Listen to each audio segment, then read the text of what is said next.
Currently, I'm working as a sports therapist and a personal trainer. The moment you decide to become a pro athlete, usually when they are around 30, we see a decline in physical capabilities. So this would be like for everybody. Formula, it is called the three-hand formula. It then wants to bring up its own natural testosterone levels. Well, I guess, speaking of supplements, so there are only a few supplements that are proven to actually work.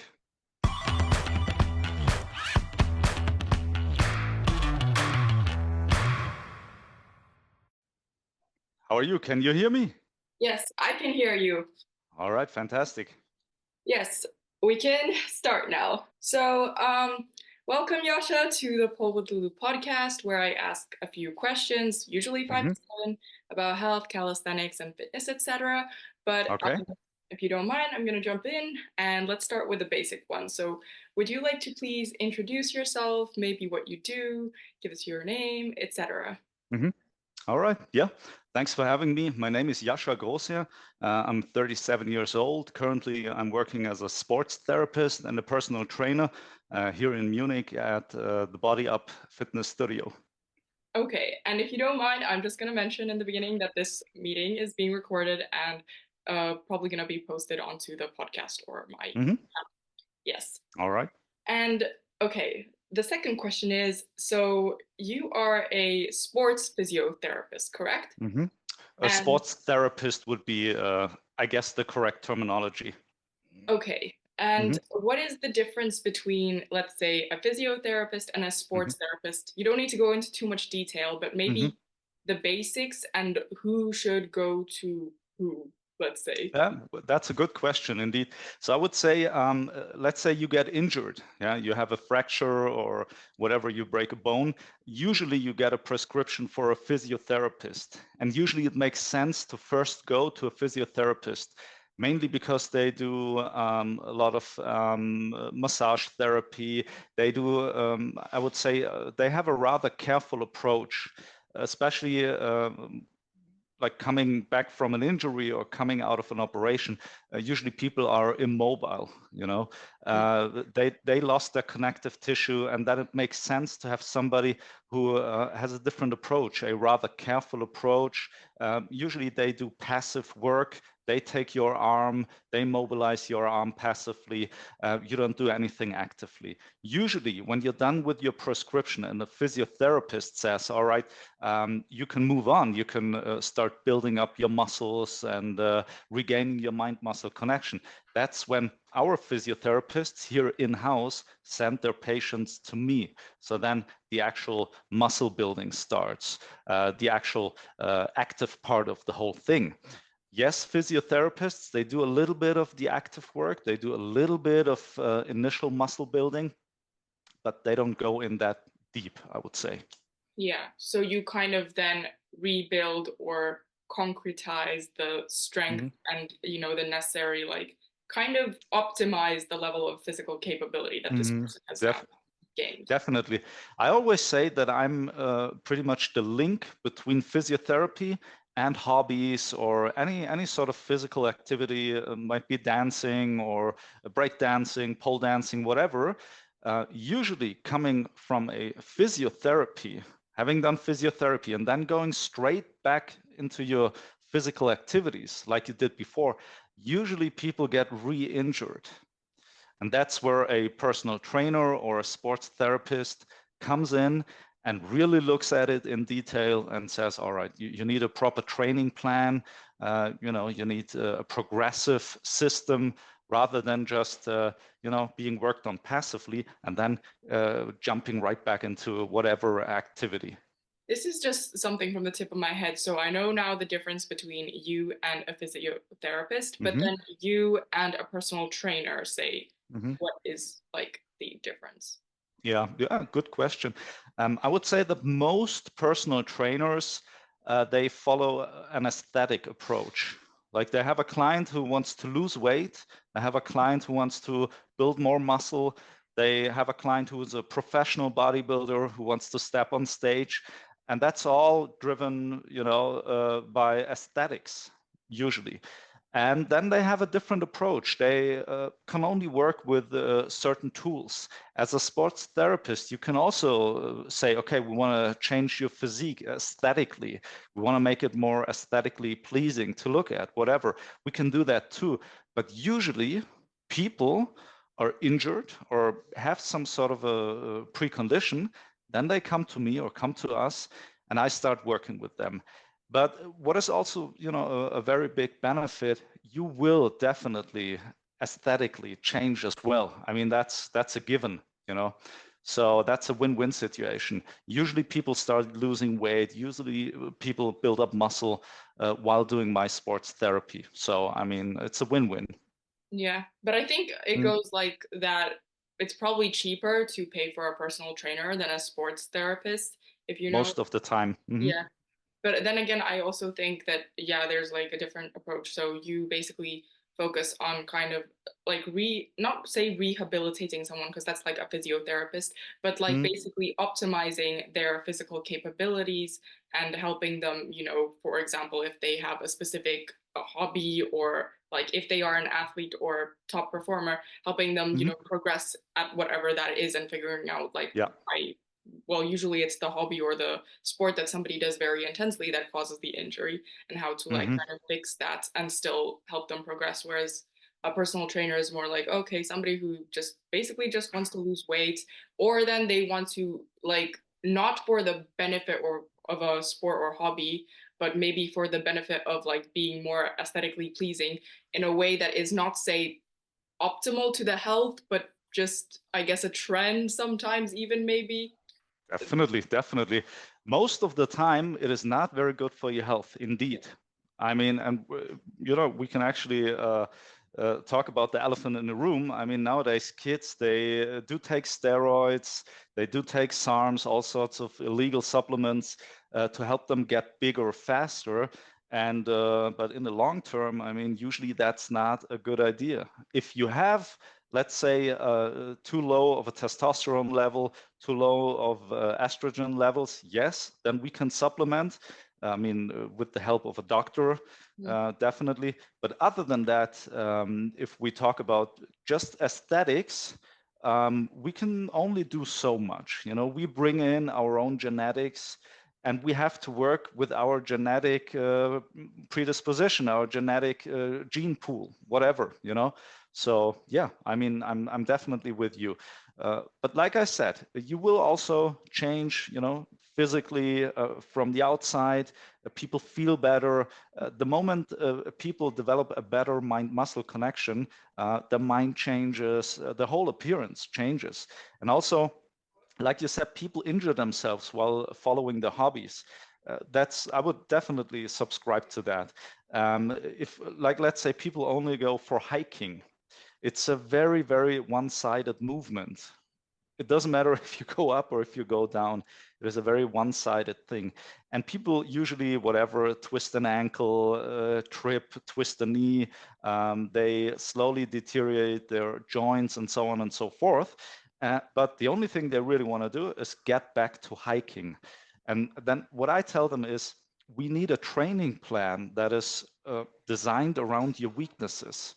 So that's why I do a lot of screening. All in all, right now I do 6 functional screening tests. I look at mobility and stability in their hips, shoulder, knee, ankles. I look at the posterior chain. I look at weaknesses in the posterior chain. How good is their mind-muscle connection? Are there any sort of deficiencies? And based on that, I design a training plan pretty much based around the weaknesses. And when they get better at that, then I can say, okay, get back to hiking, get back to dancing, get back to whatever it might be. But don't just go back. Don't just let it heal off and go right back to hiking or cycling or dancing. So that's my job. Yeah.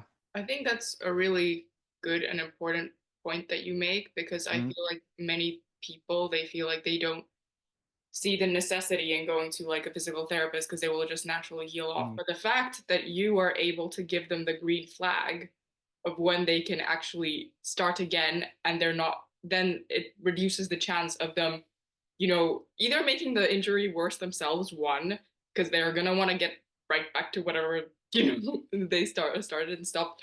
But two, I True. think it also like equips them with the physical capability to actually do what they like or hobby or whatever it is for a Mm, longer period of time. Because mm, honestly, we're all going to age and we're all going to get weak and die at some point. mm, But mm. I think that's my next question, because I think you probably see, like, I think more athletes would go towards you than, well, I actually don't know. I haven't seen the statistics, but in general, I feel like the lifestyle of athletes or people who have trained very heavily. Some people don't call themselves athletes because they've been taken into, say, certain sports at a very, very young age, but they've never really, I guess, got into the 1% or whatever it is. So then they probably, and it's like, okay, well, what do they do? Well, they can become like a coach or a trainer, but they're still doing physical activity just as intensely, kind of as an athlete.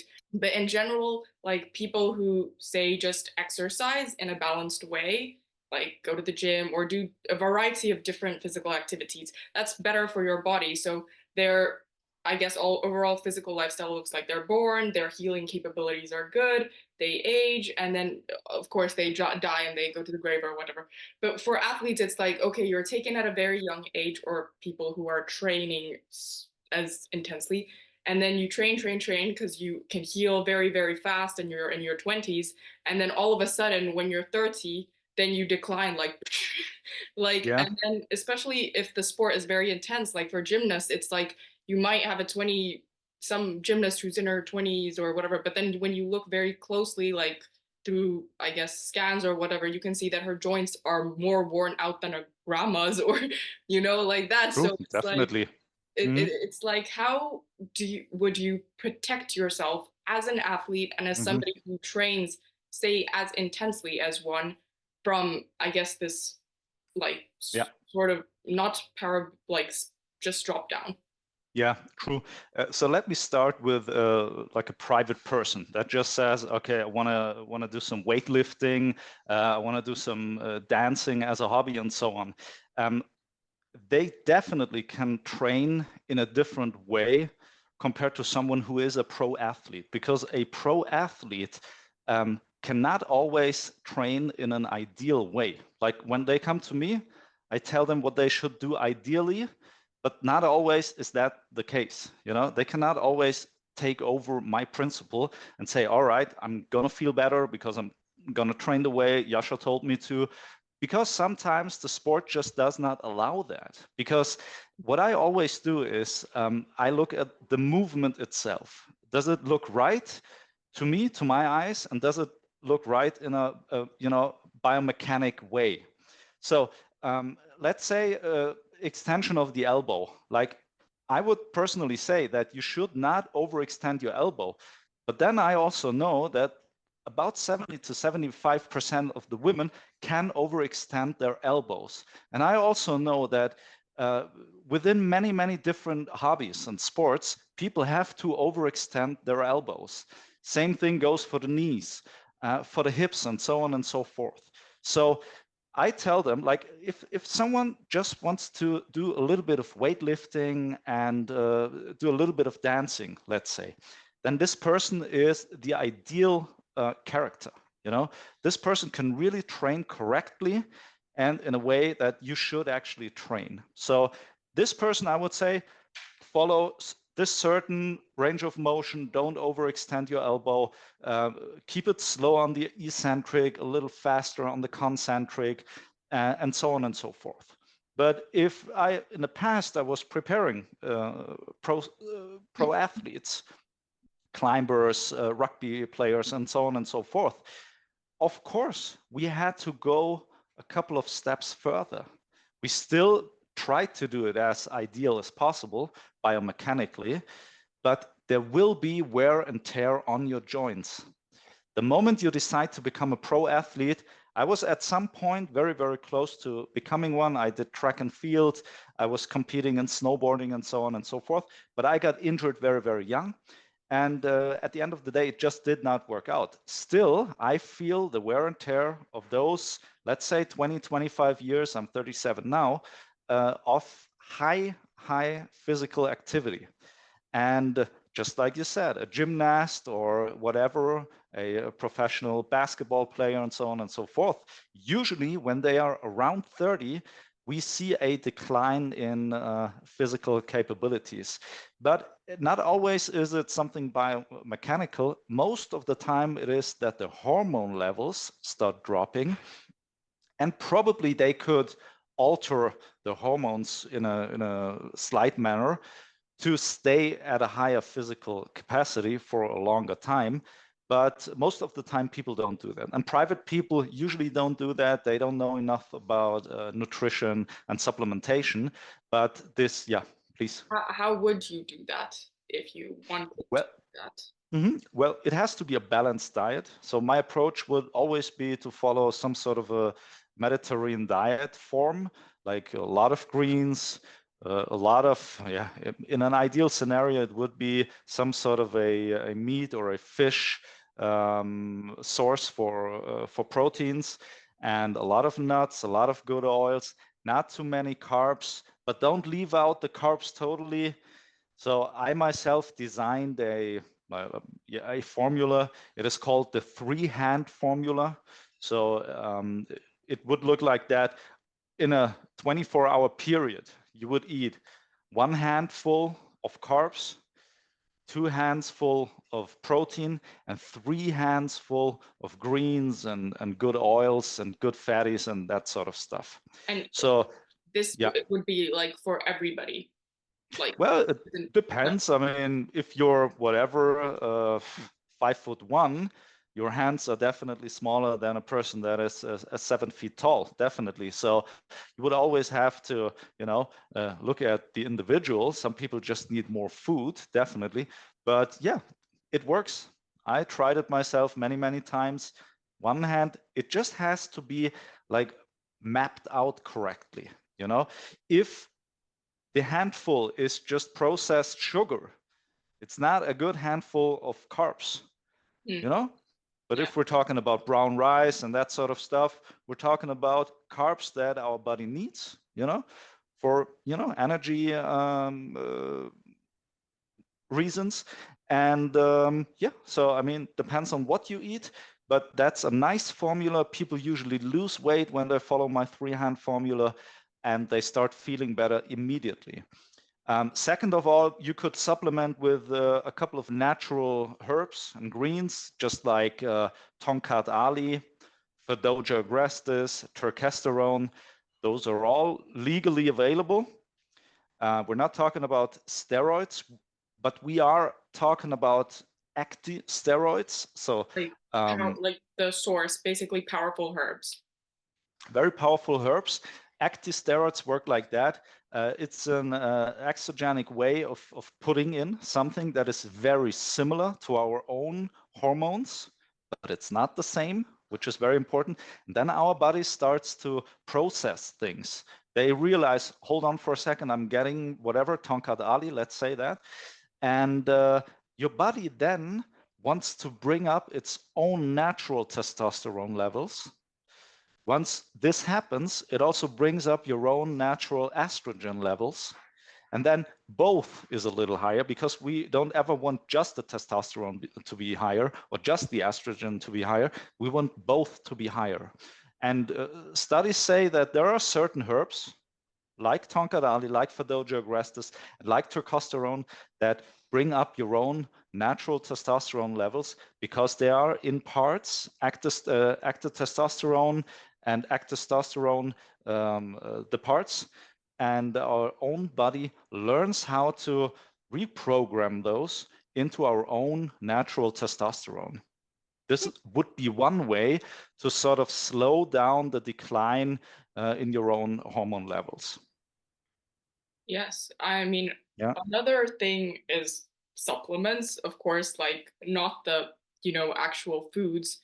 And I Mm. know that there's like a lot of controversy where people like nowadays everybody like there's a lot of, at least in Western societies, I realized in Asia when I go to my grandparents' house, they don't really, I mean, they've started also to take more medication, but usually it's like everybody just eats the food that they get because it's like Mhm. out of the garden, out of the fields. It's like, stuff like that. Ideally, But yeah. I think because of maybe mass farming, let's say the foods are not like as nutritious as they were like many years Yeah. ago. So that's why like all these doctors are creating or prescribing all these medications. I mean, some of them I think like, you know, you don't really need every single thing like pill, you know, you can get it from natural food. But Yeah. I think normal people nowadays, if you don't have like if you're just getting your food from the grocery stores and markets, yes, maybe perhaps you should take like the main prescribed like supplements that you know people in that area take. Like if you're in the north, maybe take some vitamin D because there's like less sun. Mm-hmm. But then again, like it's like with athletes, should they say take the required supplements that normal people take, but just eat in addition like foods that maybe your body would require more depending on the sports that you do. But that's Yeah. very difficult then again to do Mm. because it's like, oh, then you have to know exactly, you know, you basically have to know enough about like what you do and health and stuff and that Mm. to actually go pick out every single, you know, herb, food and piece of thing to like heal your body at that like Yeah. level. Or should you just take, I guess, additional supplements? Well, I guess speaking of supplements, so there are only a few supplements that are proven to actually work. Oh. So yeah, Hmm. the vitamin D is one of them. I would say that you can always throw in a multivitamin complex. You know, if you don't overdo it, nothing, no harm. You know, if you overdo it, your body just, you know, extracts whatever is left over. But other than that, you can do that. Okay, let's say a vitamin B complex. If you don't get enough sun, a vitamin D always in combination with vitamin K, because otherwise your body does not absorb all of the vitamin D. It's like it has a transport mechanism, so to speak. But a real super supplement is creatine. So creatine is well studied for 30, 40 years. We know that creatine works better than most of the protein powders in the world, most of the amino acids and all sorts of stuff you can buy. Creatine does the following. It actually enlarges your cell and it gives the body the capability to save more water. So it actually enlarges the cell by bringing in more water. And by having more water in the cell, we can actually take in more of the glycogen, we can take in more of the minerals, and so on and so forth. So by taking creatine, essentially we become stronger. And by being stronger, ideally, we build more muscle. That's the Where logic behind it. where do you get the natural source of creatine? Red meat, but not in the amounts you actually need. So you would have to eat pounds and pounds of red meat, but then again, you get the negative Yeah, effects. effects of eating too much red meat. So the first time I took creatine was over 20 years ago. Back then, I had to buy it at a pharmacy. But Mm. nowadays, you get it at any supermarket. You can buy it online, obviously, and you have good creatine sources. Most of the creatine monohydrates they dissolve very well. Back in the day, they would have a grainy texture. They would hardly dissolve, so it was kind of weird. It was as if you were drinking sand in a way. So yeah, nowadays they dissolve very well. You can do a loading phase of a couple of grams of creatine up to 15 or 20 grams per day for a couple of days, let's say 4 or 5 days. Then the body cannot absorb more creatine anyways. And then you can go down to, let's say, 4 or 5 grams of creatine each day and keep it up. And that's really a fantastic supplement for becoming stronger. Also, it's shown that creatine has anti-inflammatory effects. And then we can actually start with the next very important supplement, and that would be the omega-3 fatty acids, because most of the people don't get enough omega-3. And it So comes you from could eat fish, definitely, but then again, if you eat a lot of fish nowadays, you can get mercury poisoning. yes. See? Okay. Exactly. Yeah. So eat the fish, eat good fish. If you can find organic stuff, whatever, eat it. But omega-3 is very, very important. It has a great anti-inflammatory effect. It helps you with all sorts of metabolic issues if you have too high of blood pressure and so on and so forth, or if you even have a plaque in your bloodstream already.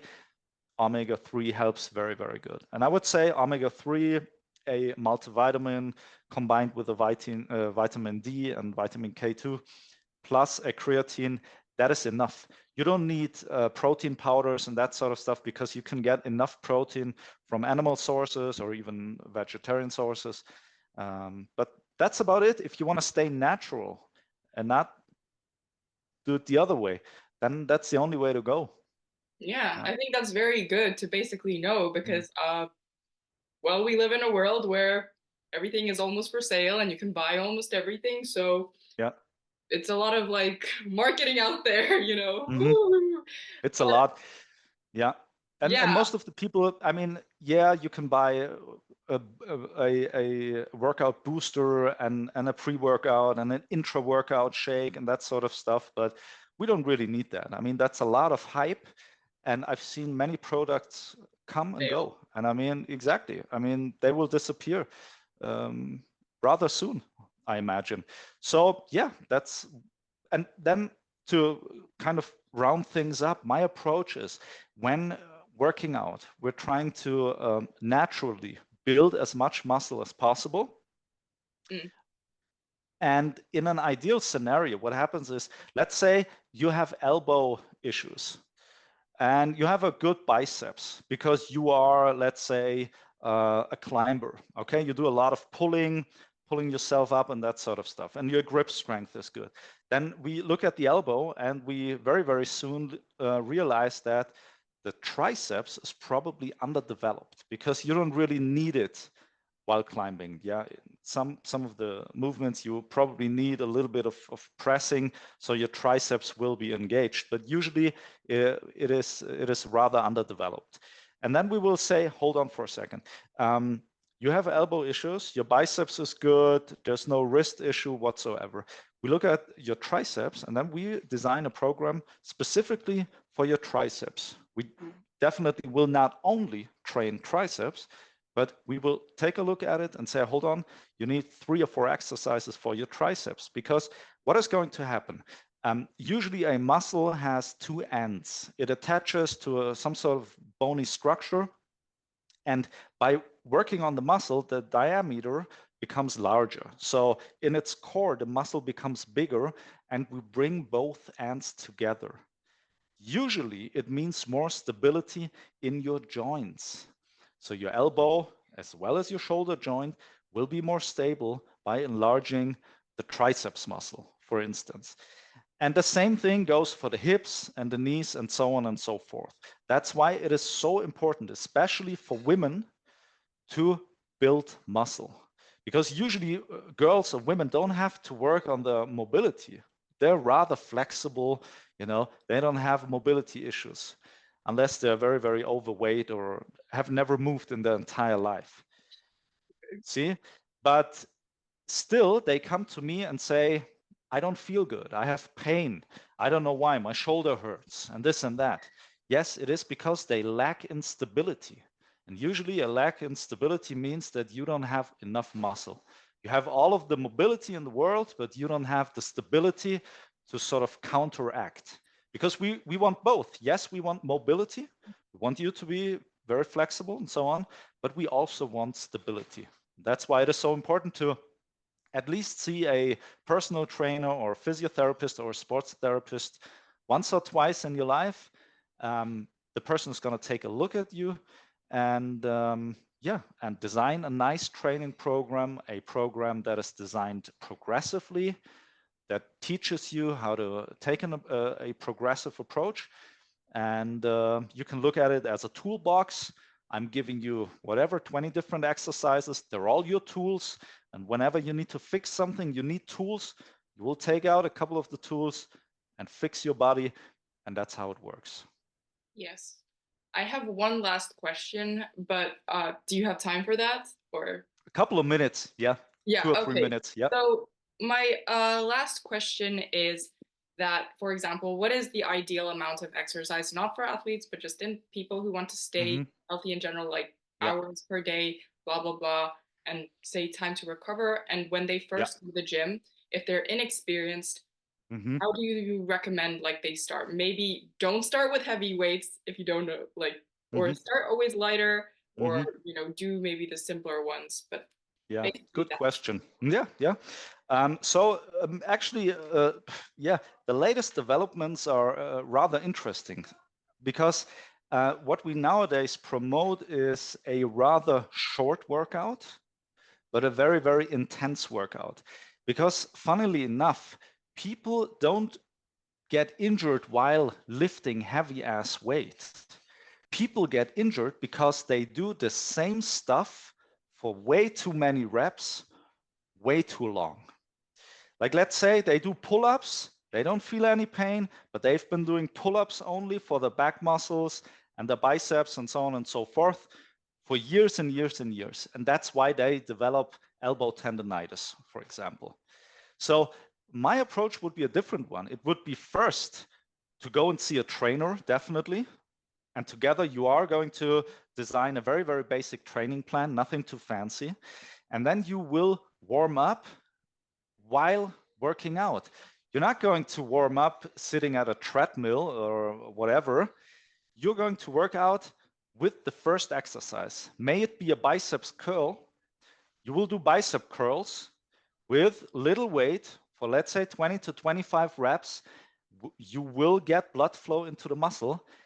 But then for the second set, you will already increase your weight and you will keep it rather short. So my advice would be to do per exercise 3 to 4 sets, one warm-up set, and the next ones are already working sets with rather heavy weight, but correct form.